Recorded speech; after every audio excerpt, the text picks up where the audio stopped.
আমাদের অভিযোগ নিয়ে এখানে থানায় এসেছিলাম এবং আমরা এফআইআর লঞ্চ করেছি। জাস্টিস ফর রাহুল নাগরিক সমাজের আহ্বানে একযোগে পথে নেমে বিচার চাইল ফেডারেশনস ইম্পা। 19শে মার্চ রবিবার শুটিং চলাকালীন সলিল সমাধি হয় রাহুল অরুণোদয় বন্দ্যোপাধ্যায়। বিজয়গড় কলোনির বাবিনের মৃত্যুতে তৈরি হয়েছে এক অদ্ভুত শূন্যতা। তালসারিতে শুটিং করতে গিয়ে অভিনেতা এহেন মর্মান্তিক পরিণতিতে দানা বেঁধেছে রহস্য।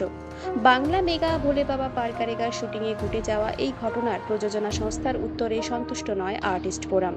শনিবার দুপুরে রাহুল পত্নী অভিনেত্রী প্রিয়াঙ্কা সরকারকে নিয়ে রিজেন্ট পার্ক থানায় যান সংগঠনের সদস্যরা। সঙ্গে ছিলেন চিরঞ্জিত চক্রবর্তী, কৌশিক গঙ্গোপাধ্যায়, চূর্ণী গঙ্গোপাধ্যায়, প্রসেনজিৎ চট্টোপাধ্যায়, ঋতুপর্ণা সেনগুপ্ত, শান্তিলাল মুখোপাধ্যায়, ভরত কল, লাবণী সরকার, ঋত্বিক চক্রবর্তী, যিশু সেনগুপ্ত, বিদীপ্তা চক্রবর্তী, সৌরভ দাস সহ আরও অনেকে।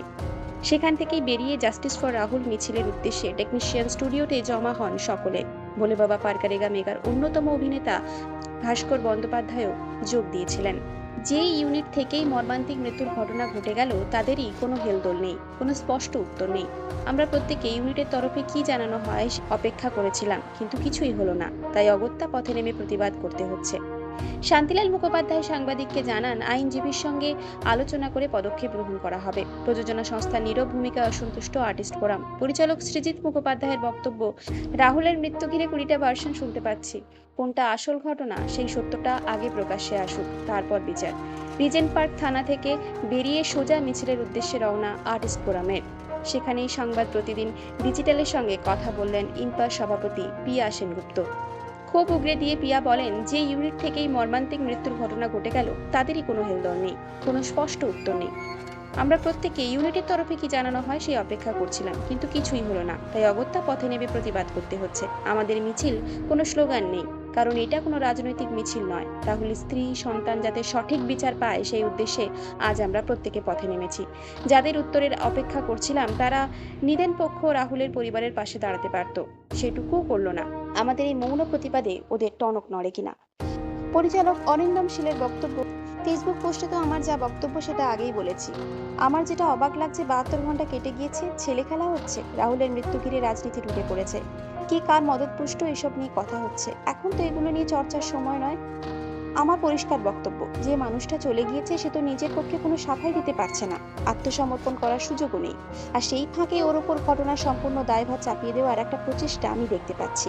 ধারাবাহিকের প্রযোজক, পরিচালক, প্রোডাকশন ম্যানেজার প্রত্যেকের বক্তব্যতে অসঙ্গতি।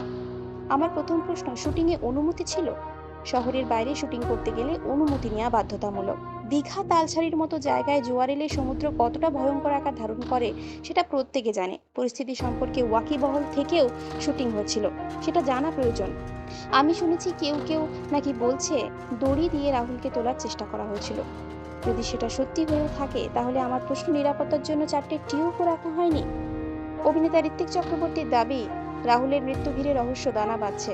অনেকের কথায় অনেক অসঙ্গতি রয়েছে, কিছু তো লুকানোর চেষ্টা করা হচ্ছে। রাহুলের কাঁধে সব দোষ চাপিয়ে দিয়ে দায়মুক্ত হওয়ার একটা নোংরা মানসিকতা দেখছি, যেটা অত্যন্ত জঘন্য। ওর মৃত্যুর সঠিক তদন্তের দাবি জানাচ্ছি।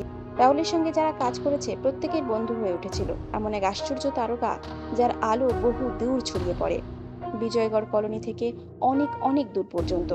নিরাপত্তার খামতিতে সহমত পোষণ করছেন ঋত্বিক চক্রবর্তী।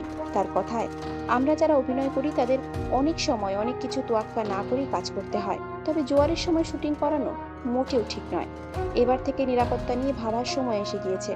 ফেডারেশনের সভাপতি স্বরূপ বিশ্বাসের সংযোজন, রাহুলের এই মর্মান্তিক মৃত্যুর নেপথ্যে প্রকৃত সত্য উদ্ঘাটন হোক। অনেকের অনেক রকম বক্তব্য শুনছি, দ্বন্দ্বমূলক সেই সব মতামতের ঊর্ধ্বে সেদিন শুটিং সেটে কি ঘটেছিল সেটা জানাই মূল লক্ষ্য। প্রত্যেকের সত্যিটা জানার অধিকার আছে। একই সঙ্গে বলবো, ফেডারেশন কিন্তু অনেকদিন আগেই সেফটি প্রোটোকল নিয়ে কথা বলেছিল। তখন ফেডারেশনকে দোষারোপ করে বলা হয়েছিল আমরা কাজে বাধা দিই। সিনেমা সিরিয়ালের চরিত্রের প্রয়োজনে পাহাড়, সমুদ্র সর্বত্রই শুটিং হওয়া স্বাভাবিক। যদি সেফটি প্রোটোকল অমান্য করলেই এই ধরনের অনভিপ্রেত ঘটনা ঘটার সম্ভাবনা থেকেই যায়। তালসারিতে শুটিং এর সময় নিরাপত্তার জন্য কয়েকটা বোট, কিছু লোকজন রাখলেই তো দুর্ঘটনা ঘটতো না। বিচার পাক রাহুল।